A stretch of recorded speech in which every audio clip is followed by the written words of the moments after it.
Police સ્ટેશનમાં એક આરોપી બેઠા હતા જે પ્રજ્ઞાચક્ષુ હતા અને એકાએક police sub inspector Sonal Rathod આવે છે અને તેમને લાફાવાળી કરે છે, લાતો મારે છે, મામલો બીચકે છે. હવે આ સબ ઇન્સ્પેક્ટર માફી છે તેના ઢોંગ કરી રહ્યા છે અને હવે આ મામલે કાર્યવાહીની માંગ થઈ રહી છે.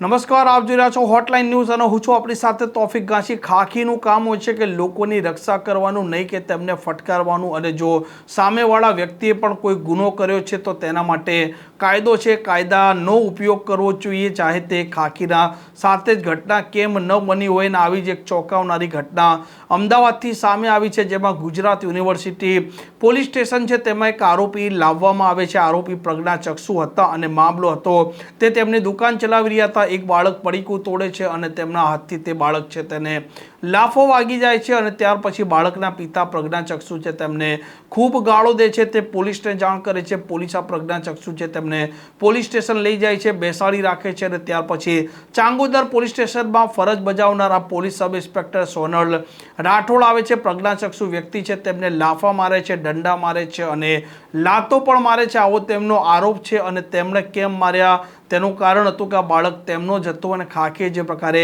પોલીસ સ્ટેશનમાં દાદાગીરી કરી તેણે અનેક પ્રકારના સવાલો ઊભા કર્યા છે અને આ મામલે ધારાસભ્ય જિગ્નેશ મેવાણી હવે આકરા થયા છે.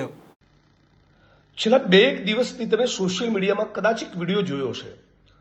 અમદાવાદ શહેરના ગુજરાત યુનિવર્સિટી પોલીસ સ્ટેશનના હદ વિસ્તારમાં એક પ્રજ્ઞાચક્ષુ વ્યક્તિ, એક ભાઈ, એ નાનો મોટો વેપાર કરે છે. એમનો ગલ્લો છે, દુકાન છે, અને ત્યાંથી કેટલાક અળવિતરા તત્વો અમુક પેકેટ તોડીને જતા હોય એટલે પ્રજ્ઞાચક્ષુ વ્યક્તિ હાથ વીંઝોડીને એ લોકોને રોકવાની કોશિશ કરે.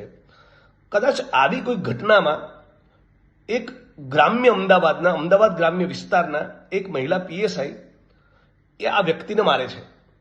એટલું બધું મારે છે કે એમની આંખ સૂજી જાય છે. કદાચ એમની આંખ ફૂટતા બચી ગઈ. એકથી વધારે મીડિયાની ચેનલો સમક્ષ આ પ્રજ્ઞાચક્ષુ વ્યક્તિ જણાવે છે કે મહિલા પોલીસ કર્મીએ ગુજરાત યુનિવર્સિટી પોલીસ સ્ટેશનની અંદર લઈ જઈ મને ઢોર માર માર્યો છે. આજે એ વાતને લગભગ 48 કલાક કરતાં વધુ સમય થયા.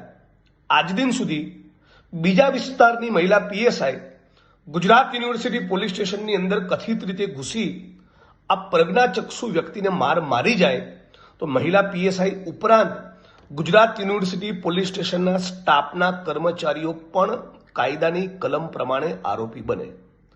મુદ્દા નંબર 2 હતો એ છે કે આ બેન ટણીવાળા ટોન સાથે, માફીના ભાવ સાથે નહીં, જેને ટણી કરતા હોય એવા ટોન સાથે આ પ્રજ્ઞાચક્ષુ વ્યક્તિના ઘરમાં ઘૂસીને એને કહે છે કે જે થયું ભૂલી જાઓ, પતાવટ કરી દો, વાર્તા પૂરી કરો.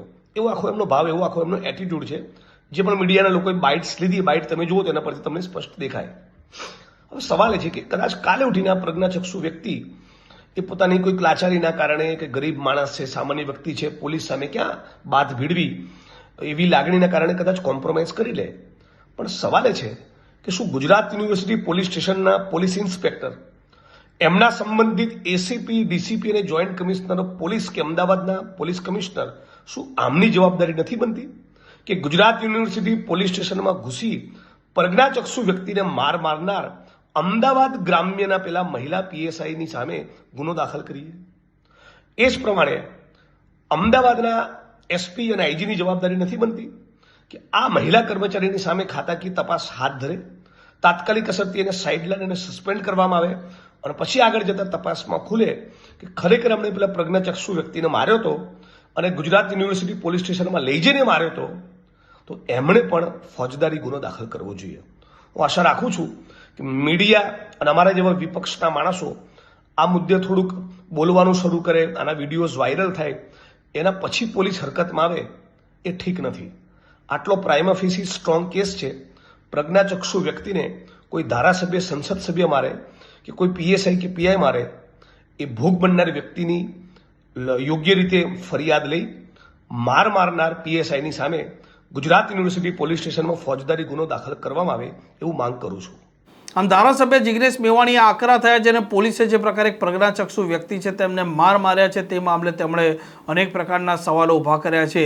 આ પ્રકારના સમાચાર માટે હોટલાઇન ન્યૂઝ ચેનલને લાઇક, શેર અને સબસ્ક્રાઇબ કરવાનું ભૂલતા નહીં. નમસ્કાર. આવા પ્રકારના વિડીયો તમને જોવા ગમતા હોય તો હોટલાઇન ન્યૂઝ ચેનલને લાઇક, શેર અને સબસ્ક્રાઇબ કરો.